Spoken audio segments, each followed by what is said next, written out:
in this instance, when I took this picture on Lesbos, I think it was only a few photographers there, and it was a big beach. A lot of boats were coming. They come at night under the cover of darkness. So it was quite easy to work because that picture had been taken so many times before I got to Lesbos. And I saw it, I had it in my head. I was, like I earlier said, it was really a cliche in my head. And how do I approach that? And I really didn't have an answer. It's just that I should forget about those pictures that I've seen, that I have in my head. I shot the picture on 12,800 ISO. It was very dark.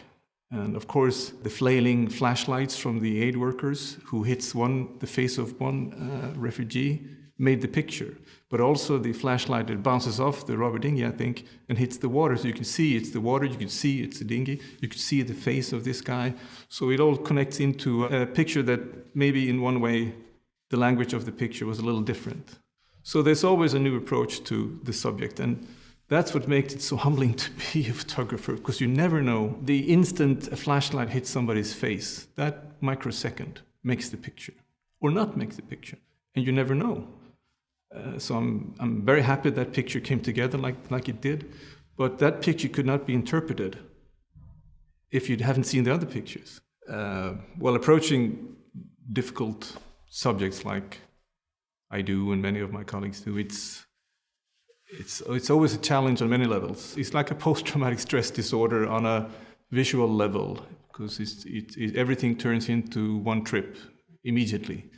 And it being one trip, you stumble over a lot of memories, a lot of other pictures you took. And I try to fight them. I try not to see them in my head, and I try not to look for them. Because it's other people, it's another context, it's a different story. And the other aspect is, of course, emotional, or you being there as a human being. And that's quite difficult, and that gets more difficult over time for me, because you look at these people and you see them suffering, or the suffering they go through. And it hits me in the old days when I started, the time from where I reacted emotionally was a little longer.